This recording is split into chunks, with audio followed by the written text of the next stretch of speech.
Okay, so I'd like to say a little bit, first of all, with Rachel about homelessness nationally and locally, and about obviously the impact that has on the people who are affected by this.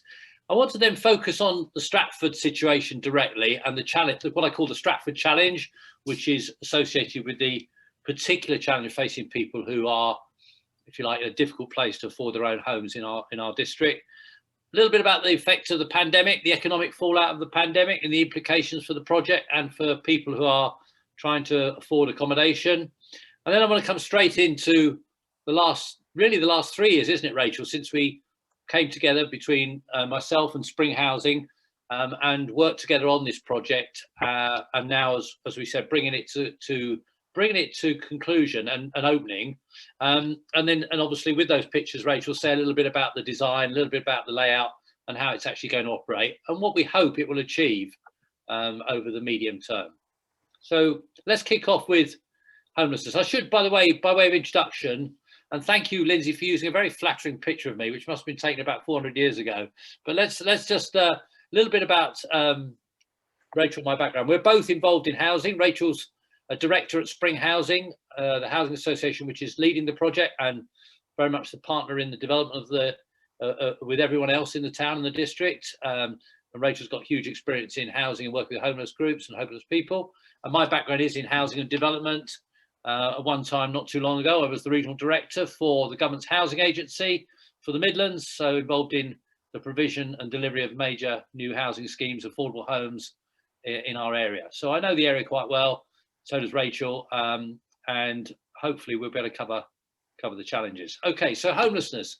I don't think I need to say to anybody on this Zoom call that homelessness remains a challenge for the country. It is a national challenge, and in many ways it's a bit of a national disgrace, because I think it's fair to say that homelessness has been with us for some time, and you know, even successive governments with different initiatives and promises and funding haven't yet been able to crack it, to solve it. We still have, unfortunately, quite a high number of people who are unable to afford a decent home. And even those people who find themselves able to get a decent home find often they lose that decent home when they lose a job, and they find themselves in a situation where they lose income and they're not able to maintain their payments. And one of the reasons why this is a persistent problem is that, quite frankly, and I'll be straight with you here, we haven't as a nation built enough genuinely affordable social houses over the last 30 years. We simply haven't. And if you look at the current build programme that the government has identified coming out of the pandemic, over the next 3 years, it's looking to build something in the order of, it's looking to fund, that's government funding, over 340,000 new homes in the next 3 years, of which 18,000, only 18,000 will be social rented homes. So that's across the whole country, 6,000 new social rented homes a year. Now, if I said to you that if we built 200 new social rented homes in Stratford every year, that wouldn't be enough. You can see as that itself is a large proportion of the national total that's likely to be built. So we really do need to get our act together and put more investment into social housing if we're going to not only solve the problems of homelessness, but actually help people who are the bottom rung of the ladder and really face challenges. So there's a national persistent problem that, in my view, and I think, Rachel, we share this view, that the answers have to be found locally. The way to resolve, to deal with and to address the challenges that people face in terms of homelessness is to work locally and work in partnership locally. Yes, draw on government funds where you can, bring together other charities and other partners, of course, but really bring together local partnerships that can make a real difference. And organisations like Spring, we've got experience there. So what we find locally, if we move to Stratford, is that we have, and this is absolutely today, over 5,000 people on Stratford District Council's housing waiting list. I'll say that figure again, 5,000 people. That doesn't mean to say they're all homeless, they're not homeless, but these are people who are genuinely looking for their own homes and not able at the present time to buy or to rent homes for themselves. Within that 5,000, 1,600 people are single people, and 5,000, by the way, includes children and families, of course, but 1,600 people are single. Now, of that number, that 5,000, a lot of people who are looking for homes and need homes are on the housing waiting list are not, as I say, homeless. The actual number who are actually homeless and really probably in a condition, a situation of risk, is probably around 120, 150 people at the moment of that 1,500. And of that number, 60, because they can't find other accommodation, are actually in temporary accommodation, mainly bed and breakfast. And most of those people are single. So we've got a situation where, whilst we've got a headline figure of the number of people on the waiting list, when you boil it down, there's over 100 people at any genuinely homeless and having to, I don't know, sleep on somebody's sofa, maybe sleep in a car, maybe move from house to house, trying to find somewhere to live. These are people who are, in the council's view, at risk and are a priority to find new homes. And within that number, as I say, we've got a lot in temporary accommodation, and that means they go in, they have to come out during the day, etc. So it's quite clear that we need a new approach to tackling homelessness, both nationally, as I said earlier. We need to build more homes, we need to build more genuinely affordable homes nationally, but locally as well. And the answer to this problem is not one solution, but it's a series of, it's a framework, it's a number of solutions, but it starts with people starting to come together in a partnership to really do something about it. So if I take you back to 2018, I'd recently moved into Stratford, as I say, worked in housing for about 30 years, involved in a lot of projects locally. And I talked to the council, being a new resident of the town, about the problems of homelessness and rough sleeping. And just give you another figure, by the way, tonight there will be 7 people at least sleeping on rough outside in Stratford, in the town centre. Now, 1 or 2 of those may be choosing to do that, but I can assure you about 5 of them will be sleeping rough because they've got nowhere else to go. So we've got a range of different groups who are vulnerable and at risk. But in 2018, when I came here, or 2017, 18, I talked to the council about what I saw as a visible challenge, but a statistical problem, and obviously, more importantly, a problem facing a lot of vulnerable people. And I said, how can we not, in one of the most prosperous towns in the Midlands, how can we not do something about this? How can we not try and create a new opportunity for the people who are facing homelessness? And why don't we try and work together and see if we can do it? And the council were quite interested. They said, well, you know, there isn't enough funding. There are challenges. We've only got limited budgets. Government's cut our funds, etc. We've got other priorities. And whilst we're very sympathetic, we will need other people to come to the table and bring resources. And at that point, I thought, well, it sounds to me like if we can get some people together who are interested, charities, housing organisations, housing associations, and most importantly, a lead housing association who had the experience and knowledge of working with homeless people, we might be able to make some progress.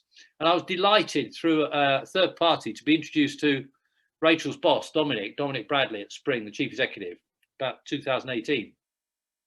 And I met Rachel then shortly afterwards. And we started, the 3 of us, to talk with the council about whether we could actually make something happen to address homelessness in Stratford. And Spring have been working in Birmingham and the area of the Black Country, the regional capital, for many years across the Midlands, haven't you, Rachel? In working with homeless groups, working on helping people who are vulnerable and homeless, getting housing, not just in terms of accommodation, also in terms of training, skills, support, everything they needed. So I knew that if Spring were interested in working in Stratford, then we had a really good start. And I'm pleased to say that support came forward. Rachel and Dominic were really passionately supportive of the idea of trying to address things.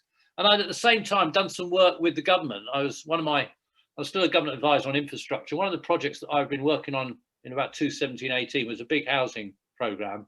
And it was quite clear that there was starting to be a bit of mood in government to recognise they need to do something more permanent about tackling homelessness. And they were interested in an area that I've been researching as well, which is what we call the Scandinavian approach to housing plus. What does that mean? Well, in Finland and in Sweden, a town of Stratford size would have a centre which would provide accommodation for people in need, but also would provide services in one building, housing plus services, housing plus. And that concept was widely recorded as having success in helping the most vulnerable by giving them a one-stop shop and a place of shelter, but also, more importantly, helping them turn their lives around and give them support to find jobs, skills, as well as accommodation in the long term.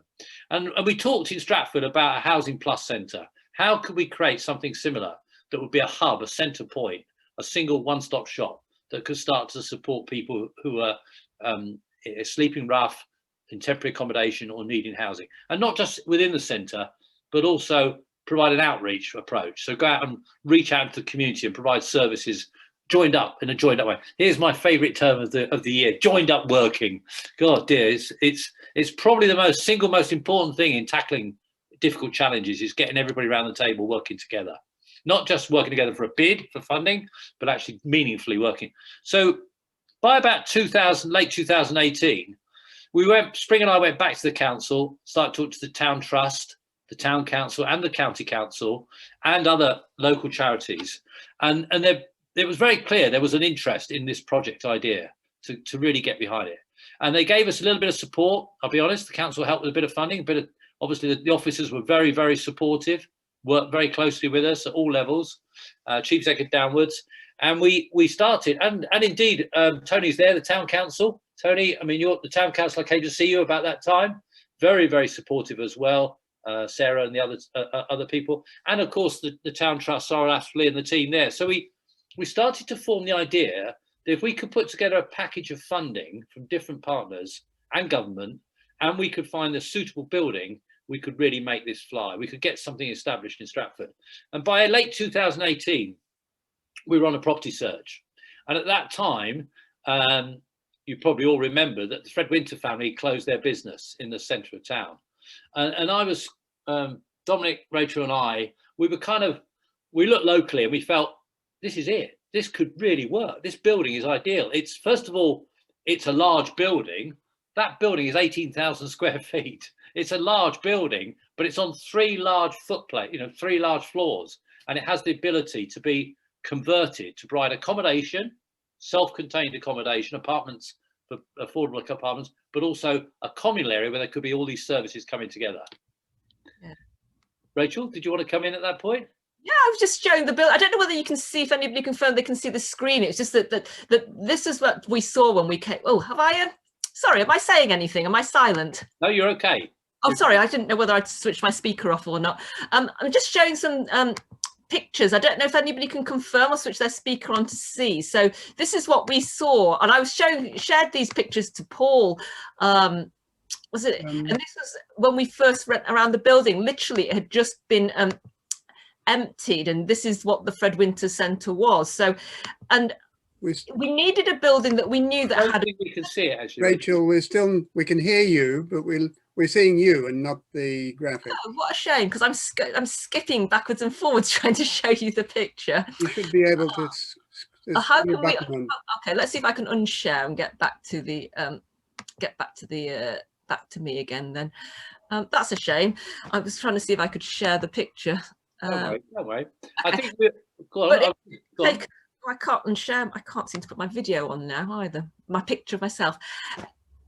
Let's just assume that most people on the Zoom call went into the Fred Winter furniture store at some point, or know the building. But it was interesting that it was huge, that we went to be able to go around the building, wasn't it? And it was emptied out, and we could see the potential for accommodation, which was really important, but also the potential for a real strong community hub where that plus. And I think that in previous meetings, Paul, we talked about all the different people who are really interested and involved.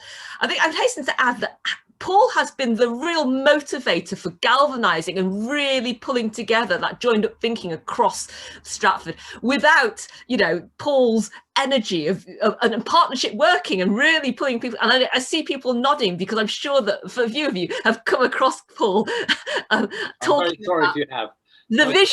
Talking about the vision of the Fred Winter Centre and the Housing Plus and Stratford's need, not just to give people things, but to actually say, we want you to be able to, people to become independent in their lives and to be able to live independently, to be citizens and productive and engaged citizens. And I think that was a real focus around that, because actually Spring, we've worked across the West Midlands, and house over your head, we all know a roof over your head doesn't mean anything. And the reason why, as Paul said, some people choose to remain, you know, that choice of choosing to remain on the streets is because either they don't feel safe in the alternatives that they're offered, or it doesn't meet their needs, or there's not enough services to support them once they're there. So they have been in accommodation before, but they've never been able to sustain it. They've not been in a point where they could stay there, understand to pay the bills, have the right support. And that is the wraparound plus model, I suppose, that we talked about and that Paul talked about as well. So and we came together. So I suppose that's where my passion and vision around that is. I'm handing back over to you, Paul. Thank you, Rachel. That's really, really clear. Thank you. And it is true that the project really evolved and developed from a further stage when we found the building. When we found the Fred Winter building, and as you probably know, it's the freehold is held by the trust, the town trust, and the long lease by the Fred Winter family. And so there was the opportunity to take a 15-year underlease off the Fred Winter family, and we talked to the Winter family, and they were really keen on the project. I tried to persuade them they were so keen they might give us a discounted rent, but that didn't quite work as well as I wanted, but not too badly. So we got agreement in principle to a 15-year lease, underlease of that building. We talked through the building with our partners, and by this time we've got the district council, the town trust, the county council interested, and of course we started to talk to government about funding from their own housing programs to help us with the costs. And we worked out from a concept design of the building that the probability it would cost between 1.5 and 2 million to convert that building to create 15 self-contained apartments, and as Rachel says, a communal hub plus office space for the other partners to all come together. So it wasn't going to be a cheap ride. It was going to be something that was going to be done to a high quality, sustainably. We didn't want to do something that in a few years' time would look tatty. We wanted it to be good quality, but taking the shell of that building and making it something really special. So what did we do next? Well, by the beginning of 2019, we'd already been knocking on the doors of everybody to get funding together. I'm delighted to say that a number of the people represented here, the district council supported the project to the tune of £400,000, the county council 200,000, 110,000 from the town trust, 120,000 from the town council, sorry, not 120,000, a bit less than that, Tony, but in total nearly 100,000, but a significant contribution from some of the major partners locally. And then we went to the government and said, look, this is a sort of scheme that you should be backing. We've got local funding, we've got everybody working together here. And they came back and we assessed our project and the cost of the scheme and awarded us £800,000. So we were starting to creep towards that 1.5, 2 million that we needed for capital costs. And I'm delighted that Rachel and her board then signed off the balance of funding, which was quite a brave move for a small housing association, the balance of capital funding to enable us to go ahead with the scheme.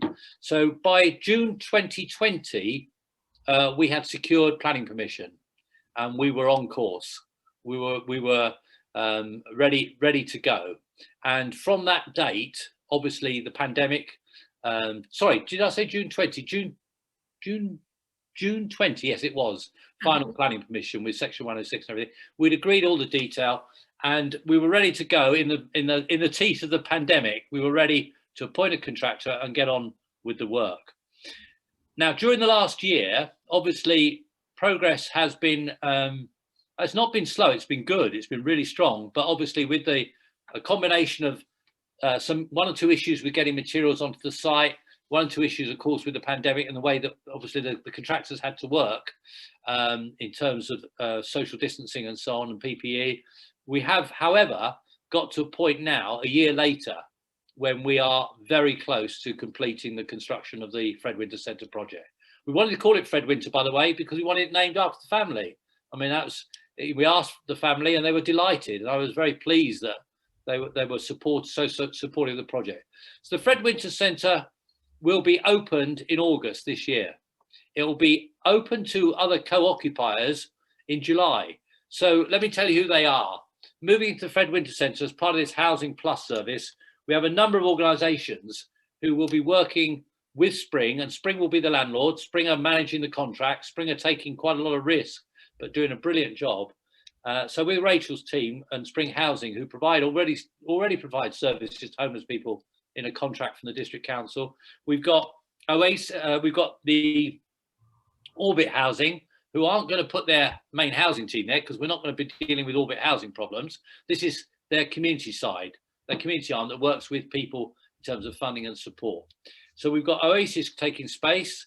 We've got the Stratford Food Bank, which will be located in the lower ground floor area, and they're taking a large area to move the food bank into the centre. The food bank worked closely with Citizen Advice locally on a money advice project, and I've talked with Citizen Advice and Jeremy, and they will be providing money advice services through the Fred Winter Centre, because we think part of the plus, I mean, one of the reasons why people get into difficulty with their housing or can't afford homes is obviously because they've got financial challenges, and having the money advice project there will be really helpful as well. So we've got Citizen Advice, we've got the Food Bank, we've got Orbit Housing. We've also got two other organisations, charities, which are really important to this wraparound support. One is the mental health charity, Springfield Mind. So they will move their operation in Stratford into the centre, and they will be very much providing, obviously, help with people who face mental health challenges, and particularly in people who are vulnerable in the housing market. As well, Change Grow Live. You might have heard of Change Grow Live, CGL. They provide help with people with substance abuse issues and people who need to be obviously supported off drugs and other abuse. So drug abuse. So they're going to be having their base there as well. They've got a clinical room and an office. And so we're delighted that they'll be joining us. So we've got in total a number of charities and organisations moving in. Plus, I'm very pleased to say, an organisation who are called Oasis, and they're the Christian centre based at the Shottery. They're a church-based centre, but they work across all denominations, and they are very keen and have agreed to take and develop a cafe, a community cafe and bakery. And that will not only provide services to the centre and to the people there, but also will provide training opportunities, apprenticeships for people in hospitality and catering. And one or two of their pastors have a former life as Michelin chefs. So we're quite pleased with that catch, having them as part of the project. So in total, we're building a Housing Plus centre, which will have 15 apartments. 2 of them will be crisis apartments where people need immediate support. If you think back to my 7 people tonight sleeping on the streets of Stratford, there'll be 2 of the 2 units, self-contained, for people to be supported into straight away. They will be turning over quickly and they'll help people immediately who are in difficulty. There'll be 13 apartments, which will be self-contained with en suites and cooking facilities in each apartment, and they will be on the top floor of the accommodation. So, and then we'll have the first floor will be the hub where all these services and the cafe will come together. Our aim is to make the Fred Winter Centre completely uncouncil-like. I can't think of a better way of describing that. But what I mean is non-institutional. We don't want people feeling they're going in like you're going to a bank or you go into the council offices and you have to go to a desk. This is going to be informal. It's going to be supportive, friendly, positive, and encouraging in every sense. And that, in that sense, we will be looking to join us. There will be a small team under Rachel that's managing the centre. So we have a centre manager we're about to recruit to and other support. But there will also be the need for volunteers and people volunteering, and people are already expressing interest, and we will be establishing a volunteer register to support people. So the centre is on course to be open this summer.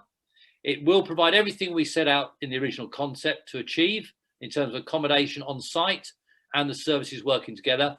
But as well as helping people in the building and helping people coming into the building, it will have a very strong presence throughout Stratford District. It will be working in communities, addressing in a joined up way the problems facing people who might lose their homes or people who need accommodation. And it will be, in the way I've described it, it will be what I call the first step towards a more comprehensive approach to tackling homelessness locally. And if I just return briefly by way of concluding this part, Lindsay, before we open it up, to a couple of things. What I call the Stratford Challenge. Now, I'm not talking about a challenge politically. I'm not going anywhere politically here. What I mean by that is that if you're homeless or face homelessness in some parts of the country, you will face challenges. But there is the probability that with housing benefit, you may be able to afford accommodation if it's available. In Stratford, that is too often denied because the cost of accommodation, rented accommodation in Stratford, is just too high. And if you look at the reason why those 5,000 people on the housing waiting list, and you look at detail of the people who are particularly at risk of homelessness in that cohort at the moment, you will find a large number of single people. You'll find a lot of people who have lost their jobs, people who have been in private rented accommodation, but come to an end of their tenancy and the landlord has moved on, done something else, or gone to buy to let, put the accommodation out on the market rent. The market rents in Stratford are simply not affordable to people obviously on low income, very low income, and people who are working in very low income jobs or have lost their jobs during the pandemic are in a particularly difficult place. So there is a challenge, particularly for single people. Now, there is social housing, there is available social housing, not enough, as I said earlier, but predominantly the social housing that's available in Stratford is family housing. And predominantly, a lot of the people we're talking about here are single people. They go into B&B temporarily, and those 60 people staying tonight in B&B in Stratford, they'll be out on the street again at 9 o'clock tomorrow morning, and they'll be back in the following night. They don't have a home, they have a temporary base where they can stay. So what we're trying to say is we need to recognise that in Stratford there's a particular problem of affordability that is probably worse than anywhere else. Now, if you add the pandemic and its economic impact to that, I've just looked at some statistics today that show that the number of universal credit claimants in Stratford District has trebled in the last 12 months, trebled. Over 3,000 people claiming universal credit in our district. Of that number, 400 people are between 18 and 24 and not only claiming credit, but they are out of work. And they're not necessarily out of work because they're out of work because of no fault of their own. They've been part of the fallout associated with the economic fallout of the pandemic. So we've not only got a challenge for homelessness, we've got potentially a bigger risk ahead of us. And there will be probably more people suffering as the economy and the town centre in particular changes over the next couple of years. So this isn't a plea for lots of more funding, or although that would be welcome. This is to say that the Stratford Fred Winter Centre, the concept, the one-stop shop, the rounded support that develops pathways and journeys for people to hopefully have a better life and to be able to sustain tenancies elsewhere, is really only one part. It's the hub, it's the centre, but it's only one part of the solution. We do need to look at providing more genuinely affordable, appropriate, good quality accommodation locally. So, for example, building more accommodation for single people who can't afford the rents at the moment, and obviously the social family housing doesn't work for them. So, to wrap up, there are three things I'd like to say by way of concluding this little presentation to everybody. First of all, none of this would be possible without partnership, and I'm indebted to all of the partners, all the charities, all the local authorities, and obviously Spring, everybody. By the way, I should say Orbit have put money into this project as well. So, everybody's been investing in this project. So without partnership, you don't achieve anything in this world in terms of, major changes like this. So the partnership's been terrific and is sustainable. And the idea is that the people who come into the Fred Winter Centre are on a journey. So the second thing I wanted to say is that we absolutely will be measuring and supporting them through that period, through that journey. So we will be looking at the number of people using the centre. We will be looking at how many people are cross-referred. Somebody comes to the food bank for a parcel. Do they need money advice? Do they need accommodation advice? The council's housing team will have a presence at the centre as well. So they will be able to help people on the housing waiting list at the Fred Winter Centre. And so the second thing is we will be looking at impact. We're spending a lot of taxpayers' money here. We want to make sure we get good value so that whilst the housing benefit covers the rents and the occupiers who are joining us will pay rent to help Spring with the cost of the building and the running costs, we just want to make absolutely sure that we are seeing real impact and changes in the lives of people who are helped by the centre. And the idea is that the outcome we're looking for is that they will be able to sustain their own tenancies. They will have had the advice, support, and maybe the training, maybe the skills, maybe get a job through the centre, and they will be supported. So the final thing to say, the third thing there, is this isn't just about housing. It is about skills, jobs, work, helping people to get access to opportunities that perhaps they're not able to by themselves. And therefore, I'm particularly delighted that Job Centre Plus and DWP are part of the project as well. And they are personally going to provide people at the centre who will be supporting people. And as I say, working with the cafe on an apprenticeship scheme and getting people into jobs. So we are where we are. We're 90% of the way towards opening that door. The Fred Winter Centre is going to be a reality. It will provide accommodation, both emergency accommodation and what I'm calling move on, so people can stay there for up to 2 years while we support them if necessary, although many will leave before then into their own accommodation. But it will be the single place where anybody who has a housing challenge, or indeed other challenges which have a bearing on their housing, can go to and receive not just advice and support, but practical steps towards improving their opportunities. And we will be really strongly then measuring our success and our progress, looking at where we can improve, because you won't do anything unless you improve as you go, but focusing then on how we can use it as a starting point to help try and create more appropriate, good quality, affordable accommodation in Stratford District, and then really make one of the most prosperous towns in the Midlands, despite the pandemic, despite the effects it's had on our tourism base, etc. But make Stratford do what it should be doing, which is supporting its most vulnerable residents. We are not going to be here to support people coming in from Coventry or Rugby. This isn't our job.